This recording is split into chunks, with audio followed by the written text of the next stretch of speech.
আজি আমাৰ 5টা উপনিৰ্বাচনৰ যি সমষ্টি বিধানসভা সমষ্টি 5টা সমষ্টিৰ প্ৰতিনিধিৰ লগত বিশদভাৱে আলোচনা কৰা হৈছে আৰু তেখেতসকলক ইয়াৰ আমি আগতেই দায়িত্ব দি থৈছিলোঁ।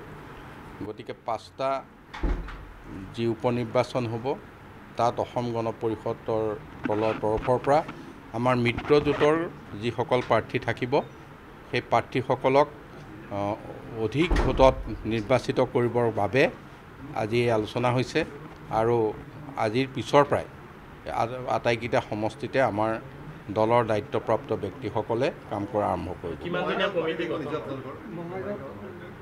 আমি আচলতে কমিটি তাত এজন কমিটি জিলা কমিটি বিধান পৰিষদ সমিতি থাকিব, এজন অবজাৰ্ভাৰ দিয়া হৈছে, এজন পৰ্যবেক্ষক দিয়া হৈছে আৰু কমিটিত জিলা কমিটি আৰু তাত থকা দলৰ সাধাৰণ সম্পাদকসকল তাত থাকিব। পৰ্যবেক্ষকৰ দায়িত্ব কেনেধৰণৰ ব্যক্তিক দিয়া হৈছে? পৰ্যবেক্ষক বঙাইগাঁও সমষ্টিৰ কাৰণে ফণীভূষণ চৌধুৰী, তাৰপিছতে বিহালীৰ কাৰণে বিশ্বজিৎ গোস্বামী আৰু চামগুৰি সমষ্টিৰ কাৰণে মণিমাধৱ মহন্ত আৰু কোন সমষ্টি আছিলে চিডলিৰ কাৰণে ভূপেন ৰয় আৰু ধলাইৰ কাৰণে সুনীল ডেকা। এতিয়া চাওক, এতিয়া এটা খুব মনে মনে ক'বলগীয়া কথা এইটোৱেই যে যি আমাৰ মিত্ৰদলৰ প্ৰাৰ্থী য'ত যেনেকৈ আছিল সেই দলে প্ৰাৰ্থী দিব। তাৰপিছত এটা দলত আমাৰ মিত্ৰদলৰ প্ৰাৰ্থী নাছিল, চামগুৰি সমষ্টি, সেইটো মিত্ৰজোঁটৰ মজিয়াত ফাইনেল হ'ব কোনটো দলে প্ৰাৰ্থী দিব। নিশ্চিত মানে কি নহয়, মই যিটো কৈছোঁ সেইটো যে যি আমাৰ মিত্ৰদলৰ য'ত যেনেকৈ ইয়াৰ আগতে MLA আছিল সেই মিত্ৰদলে মানে নিজৰ সমষ্টিত প্ৰাৰ্থী দিব। তাত আমাৰ বঙাইগাঁৱত AGP পৰিব, হয়তো ধলাইত BJP পৰিব, ইয়াত আমাৰ বিহালীত BJP পৰিব, চিডলিত হয়তো UPPL আছিল, নিশ্চয় সেইধৰণে হ'ব। আমাৰ যিটো পূৰ্বৰ আলোচনা সেইমতে সেইটো হ'ব। এটাত কংগ্ৰেছ আছিল, গতিকে সেইটো মিত্ৰদলৰ মজিয়াত ফাইনেল কৰিব, হয়তো AGPয়ে দিব নে BJPয়ে দিব, সেইটো ফাইনেল হোৱা নাই, সেইটো ফাইনেল হ'ব। মই কোনো পত্ৰ পোৱা নাই আৰু মই এইটো কথা বিশ্বাস নকৰোঁ অসম গণ পৰিষদ দলৰ কোনো এজন সদস্যই কোনো চৰকাৰী পৃষ্ঠপোষকতাৰ এটা টকা আজিলৈকে ক'তো লোৱা নাই। এইটো আমি ডাঠি ক'ব পাৰিম। কিবা অভিসন্ধি হ'ব পাৰে সেইটো বেলেগ কথা।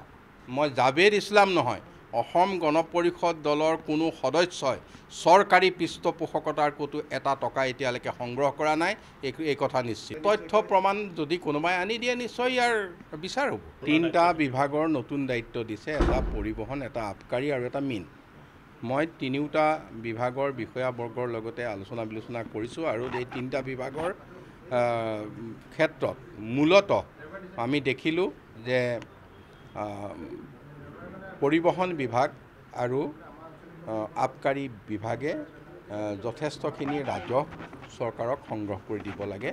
গতিকে ক'তো যাতে কৰ ফাঁকি নহয় এই কথাটো নিশ্চিত কৰিবলৈ বিচাৰিছোঁ আৰু কৰ যাতে কোনো মানুহক হাৰাছমেণ্ট নিদিয়াকৈ, কোনো মানুহ অসন্তুষ্ট নোহোৱাকৈ যাতে কৰ বৃদ্ধি হয়।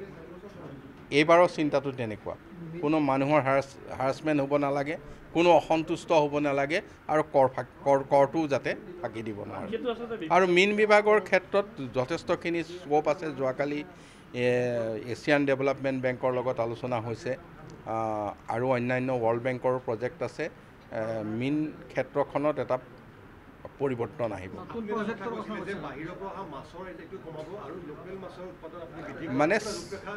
মানে প্ৰডাকশ্যনৰ ক্ষেত্ৰত ছেল্ফ ছাফিচিয়েণ্ট হ'বৰ কাৰণে যথেষ্টখিনি ইতিমধ্যে আঁচনি লোৱা হৈছে, কিছুমান আৰম্ভ হৈছে, কিছুমান নতুনকৈ আৰম্ভ হ'ব।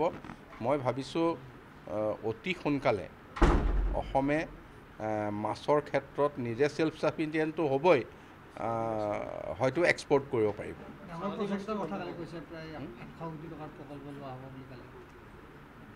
নহয় সেইটো মীন বিভাগৰ ক্ষেত্ৰত প্ৰায় 800 কোটি টকাৰ নতুন প্ৰকল্প যিবিলাক আমাৰ বিল আছে নহয় এই বিলবিলাকক নতুনকৈ ডেভেলপ কৰি তাত আৰু অধিক উৎপাদনক্ষম কৰি তোলা য'ত যেনেকৈ মানে প্ৰজেক্টটো এখন বিলৰ বেলেগ বেলেগ হ'ব ক'ৰবাত খান্দিব লাগিব ক'ৰবাত এনক্ৰচমেণ্ট আছে এইবিলাক নাইকিয়া কৰিব লাগিব এনেধৰণৰ ব্যৱস্থাখিনি লোৱা হ'ব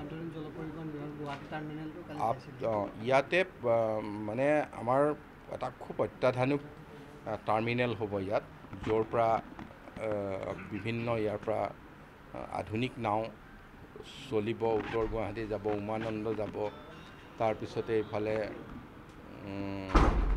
মঙলদৈৰ ওচৰৰ কি আছিলে কুৰুৱালে যাব এইখিনিও থাকিব আৰু অসমত কেইবাটাও নতুন ঘাট হ'ব সেই ঘাটবিলাকৰ পৰা নাও চলা আৰম্ভ কৰিব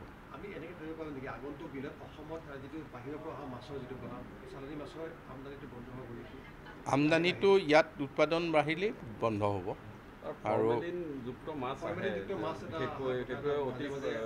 ফৰ্মেলিনযুক্ত মাছ চোৱাটোৰ মূল দায়িত্ব হৈছে ফুড ছেফটি বিভাগৰ আমি তেওঁলোকক অনুৰোধ জনাম যে ফুড ছেফটি বিভাগে বজাৰত এইটো মই জনাত নিয়ন্ত্ৰণ কৰি আছে ভালেখিনি আৰু নিয়ন্ত্ৰণ কৰিব মাজে মাজে গৈ আপুনিও কিবা পৰ্যবেক্ষণ কৰা তেনেকুৱা দায়িত্ব ল'ব নেকি মাজে সময়ে দেখিব পোৱা যায় যে ট্ৰান্সপৰ্ট ডিপাৰ্টমেণ্টত যেতিয়া মন্ত্ৰী আছিল পৰিমল শুক্লবৈদ্যই বিভিন্ন স্থানত তেনেধৰণৰ গৈছিল গতিকে এই ক্ষেত্ৰত আপুনি কি ধৰণে পৰিমল শুক্লবৈদ্য ডাঙৰীয়াই এটা বহুত কষ্টকৰ কাম কৰিছিল সেইটো হৈছে ৰোড ছেফটি তেওঁ খুব এইটোত বহুদিন ধৰি ইয়াৰ এৱাৰনেছৰ কাৰণে গৈছে গতিকে ৰোড ছেফটিৰ ক্ষেত্ৰত এতিয়া আমি ভাবিছোঁ যে অতি সোনকালে মই বহিম এইখনৰ যি কমিটি আছে গতিকে ৰোড ছেফটি আমি ক্ষেত্ৰত আমি কেনে ধৰণে মানুহক জড়িত কৰিব পাৰোঁ সজাগতা নহয় কেনেকৈ আমি জড়িত কৰিব পাৰোঁ